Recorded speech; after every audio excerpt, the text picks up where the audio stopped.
Good morning, everyone, and Shabbat Shalom. Today is literally a lovely day because today is Tu B'Av on the Jewish calendar, the 15th day of Av, which the Talmud tells us is one of the most joyous holidays on the calendar, until today is celebrated as the day of love and marriage and matchmaking. In the ancient times, the men and the women, the boys and the girls would go out into the vineyards and select brides and grooms, and therefore was a day of great joy amongst the Jewish people. And therefore today is a lovely day, a day to think about love, the day to think about marriages, and of course a day to wish everyone success in finding their soulmate if they're on that journey, and going and thinking about what we can do to help find suitable matches, whether it's for our children, for our grandchildren, for our friends, for our neighbors, so that everyone can celebrate the gift of marriage. Now, marriage sometimes is looked down upon. I think it was Woody Allen who once said, the greatest institution known to man is marriage, but who wants to live in an institution? And indeed, today we find that marriage in America is on a decline. Many people are not getting married. And of course, those who get married, the divorce rates are very high, almost 50% today. And many times people will say to me as well, why do I need to get married? I live with the person. What do I need a contract? What do I need a piece of paper to say I'm married? And why lock myself into one person for the rest of my life? Why not have the freedom to be able to do what I want, not to have to compromise on everything? And therefore marriage to some extent gets a bad rap. But of course in Judaism we celebrate and we sanctify marriage. And the reason is, as we find under the wedding canopy, we give 7 blessings to the bride and the groom. And one of the blessings we say is, blessed are you, God, King of the universe, Yotzer HaAdam, who makes man, who fashions man. And the question is, why do we make this blessing at a wedding ceremony? We should say that when the child is born. That's when we should thank God for creating man or woman. And the answer is that when a baby's born, you really don't know the nature, the character, the personality of the baby. But when a boy or a girl stands under the marriage canopy, a man or a woman, that's when you really understand who they are. When you see the person they've chosen to build their life with, when you see the way they act within the marriage, the way they treat one another, the respect, the courtesy, the selflessness, the generosity to one another, that's when you really learn who the person is, because that's when the person becomes completed.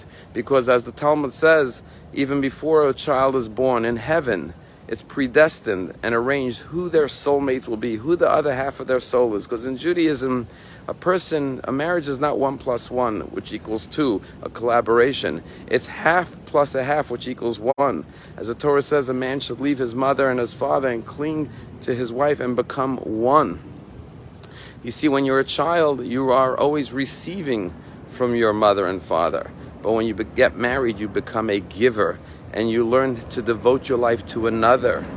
And therefore, marriage makes not only the person a better person because they become a giver and focus on another rather than themselves, but it makes society better. It makes the world a better place, where you have people living for something beyond themselves, but for another, for their husband, for their wife, and then ultimately for their children, and then for their grandchildren. And therefore marriage begins a series of transitions from becoming I-centered to becoming other-centered.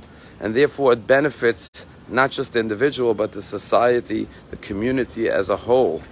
And indeed, another great benefit of marriage is because a person, to become great and fulfill their potential, the first thing is they have to discover who they are and realize their vision and their goals in life. But when you marry someone who shares those visions and goals and objectives in life, you are now creating an environment for yourself and for the other person to achieve and realize those dreams and those goals.